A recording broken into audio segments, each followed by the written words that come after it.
NEET പരീക്ഷ എഴുതാൻ പോകുന്ന ആളുകൾ, നീറ്റിന് അപേക്ഷിച്ച ആളുകൾ ശ്രദ്ധിക്കുക. നീറ്റ് അപേക്ഷയിലെ ചില തിരുത്തലുകൾ വരുത്താനുള്ള അവസരം വന്നിട്ടുണ്ട്. എന്തെങ്കിലും കുഴപ്പങ്ങളുണ്ടെങ്കിൽ അത് തിരുത്താനുള്ള അവസരം വന്നിട്ടുണ്ട്. പക്ഷേ ഈ തിരുത്താനുള്ള അവസരം എന്ന് പറഞ്ഞാൽ പൂർണ്ണമായിട്ടും അപേക്ഷ തിരുത്താൻ പറ്റും എന്നല്ല.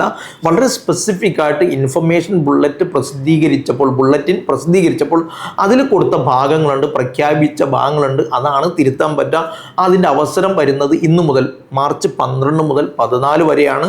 ഉച്ചയ്ക്ക് ശേഷം സ്റ്റാർട്ട് ചെയ്ത് 14 വൈകിട്ട് അവസാനിക്കുന്ന രീതിയിലാണ് വന്നിരിക്കുന്നത്. എന്തെങ്കിലും തിരുത്താനുള്ള ആളുകൾ ഈ പ്രഖ്യാപിച്ച ഭാഗങ്ങൾ ഏതാണോ ആ ഭാഗങ്ങൾ തിരുത്തലുള്ള ആളുകൾ തീർച്ചയായിട്ടും തിരുത്തണം.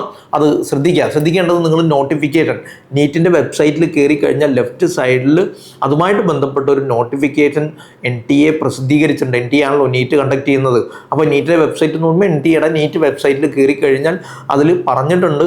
അതിൽ ഈ നോട്ടിഫിക്കേഷൻ താഴെ രണ്ടാമത്തെ പേജിൽ അനക്സറായിട്ട് ഏതൊക്കെ ഭാഗത്ത് തിരുത്താം എന്നുള്ളത് കൃത്യമായിട്ട് സൂചിപ്പിച്ചിട്ടുണ്ട്. ആ ഭാഗങ്ങൾ മാത്രം നിങ്ങൾക്ക് തിരുത്തലുകൾ വരുത്താവുന്നതാണ്. അതിൽ വളരെ പ്രധാനപ്പെട്ട ഒന്ന് പാരൻസിൻ്റെ ഡീറ്റെയിൽസ് ആണ്. അപ്പോൾ പാരൻസിൻ്റെ എന്ന് പറയുക അമ്മയുടെ പേര്, ദെൻ അവരുടെ എഡ്യൂക്കേഷൻ ക്വാളിഫിക്കേഷൻ, ഒക്യുപ്പേഷൻ.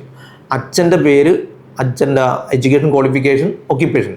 ഈ 2 പേരിൽ ഏതെങ്കിലും ഒന്നാണ് നമുക്ക് തിരുത്താൻ പറ്റുക.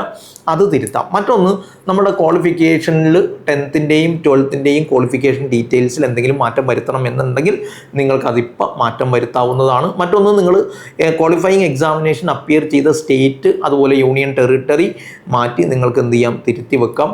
കാറ്റഗറി, ദെൻ സബ് കാറ്റഗറി, അതുപോലെ തന്നെ നിങ്ങൾ എക്സാമിനേഷൻ എത്ര ടൈം അറ്റംപ്റ്റ് ചെയ്തു എന്നുള്ളത്, ഇത്തരം കാര്യങ്ങളിൽ നിങ്ങൾക്ക് മാറ്റങ്ങൾ വരുത്താവുന്നതാണ്. അതിന് പുറമെ എക്സാമിനേഷൻ സെൻറ്റേഴ്സിൽ അതുപോലെ തന്നെ മീഡിയം ഓഫ് എക്സാമിനേഷനിലും ഭാഷയിലും നിങ്ങൾക്ക് മാറ്റം വരുത്താം. ഈ സകല കാര്യങ്ങൾ എന്തൊക്കെ മാറ്റം വരുത്താം എന്നുള്ളത് കൃത്യമായിട്ട് വൃത്തിയായിട്ട് ഈ നോട്ടിഫിക്കേഷനിൽ സൂചിപ്പിച്ചിട്ടുണ്ട്. ഈ ഭാഗങ്ങൾ നോക്കിയിട്ട് നിങ്ങൾക്ക് തിരുത്തേണ്ടതുണ്ടെങ്കിൽ മാത്രം തിരുത്തുക. അനാവശ്യമായി തിരുത്തലൊന്നും ആവശ്യമില്ലെങ്കിൽ അനാവശ്യമായി ആപ്ലിക്കേഷനിൽ കയറി വേണ്ടാത്ത പണിയൊന്നും ചെയ്യരുത്. അത് ബുദ്ധിമുട്ടാവാൻ സാധ്യതയുണ്ട്.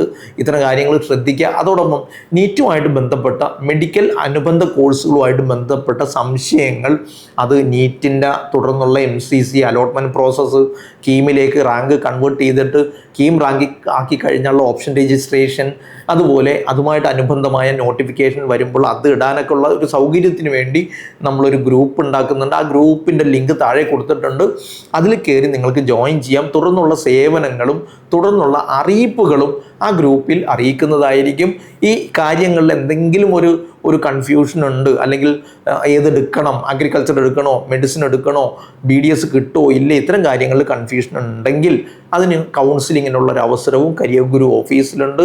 അവസരങ്ങൾ കൃത്യമായിട്ട് ഉപയോഗിച്ച് പരീക്ഷ കൃത്യമായിട്ട് എഴുതുക. നീറ്റ് എക്സാമിനേഷൻ മെയ് 3-നാണ്. ഇനി ഏകദേശം 50 ദിവസമേ കൃത്യമായിട്ട് പറഞ്ഞാലുള്ളൂ. ഈ ദിവസങ്ങൾ കൃത്യമായിട്ട് ഉപയോഗിച്ചാൽ പോലും വളരെ ഭംഗിയായിട്ട് നിങ്ങൾക്ക് ടെസ്റ്റ് എഴുതി നല്ല സ്കോർ വാങ്ങിയെടുക്കാൻ പറ്റും. 720 മാർക്കിൽ ഒരു 550, 600 മാർക്കൊക്കെ ആയിരിക്കും ഈ പ്രാവശ്യം കട്ട് ഓഫ് ആയിട്ട് പ്രതീക്ഷിക്കുന്നത്. അതിലേക്ക് എത്താൻ ശ്രമിക്കുക. ഇനി അതിൻ്റെ താഴേക്ക് പോയാലും അതുമായിട്ട് ചേർത്ത് വെച്ച് കിട്ടുന്ന ഒരുപാട് കോഴ്സുകളുണ്ട്. അത്തരം കാര്യങ്ങളുടെ സംശയങ്ങൾ നിങ്ങൾക്ക് ദൂരീകരിക്കാം. അവസരങ്ങൾ ഉപയോഗപ്പെടുത്തുക. നല്ല കോഴ്സിലെത്തട്ടെ എന്ന് ആശംസിക്കുന്നു. Bye bye. Career Guru, moulding your future.